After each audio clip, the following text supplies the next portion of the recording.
After the respiratory, it is very important to learn more about the digestive system. As we can say that respiration start with the nostril. At the same, the digestion process start from our mouth.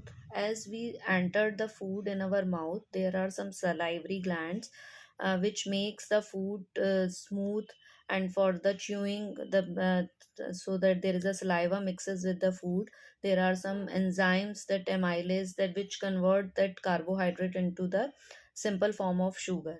After that, when we enter the food is becomes very soft in the mouth. It reaches into a muscular tube like structure that is called the esophagus is the place where there is a peristatic movement of that muscles start, and the food becomes softer.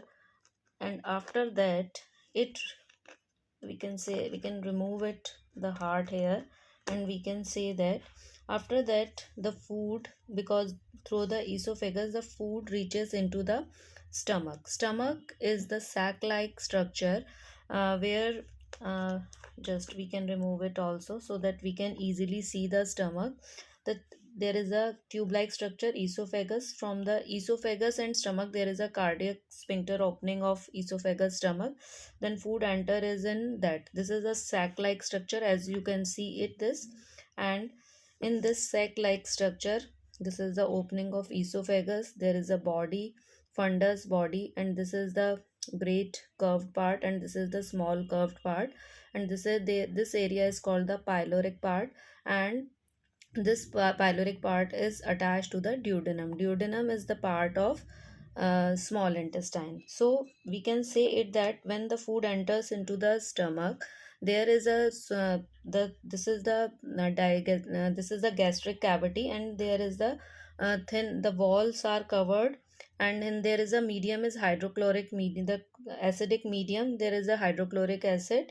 So these linings of the stomach lining of wall covered the stomach from the acidic medium, and there are some enzymes that produce enzyme that makes the food into the simpler form. Like we can say there is a digestion of protein that convert the protein into the simpler form of uh, food. So after that, there is a pancreatic, we can say it, there is a, just a minute, hold on. Yes, this is a pancreas. This is the small, we can say it's a mixed gland, that endocrine and exocrine both.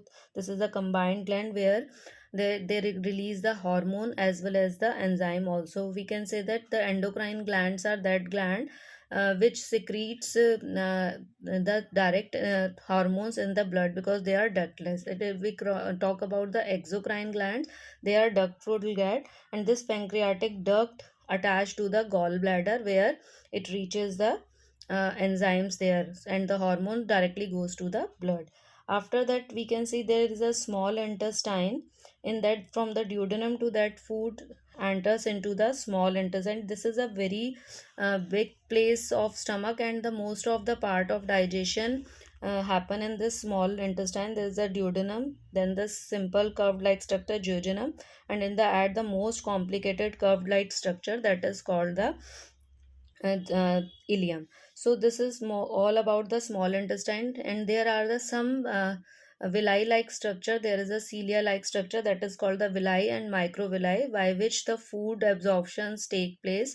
And there is the enzymes, relieves the it receives some enzymes from the gallbladder, because the liver secretes the we will talk about that. Liver secretes the bile juice that comes from the bile duct to the gallbladder, and the pancreas release some enzymes that is comes from the pancreatic duct to the gallbladder. Gallbladder has a common duct which enters into the directly into the small intestine through the duodenum. So these enzymes makes the food easy for the stomach, and as well as it converts, there are the presence of enzymes make the food into the simpler form of sugar form, where the bile converts by the emulsification of fat, it makes into the easier form. The trypsin enzyme from pancreatic juice makes the protein into the simpler form, and the amylase for the carbohydrates in the simpler form of sugar. So it converts.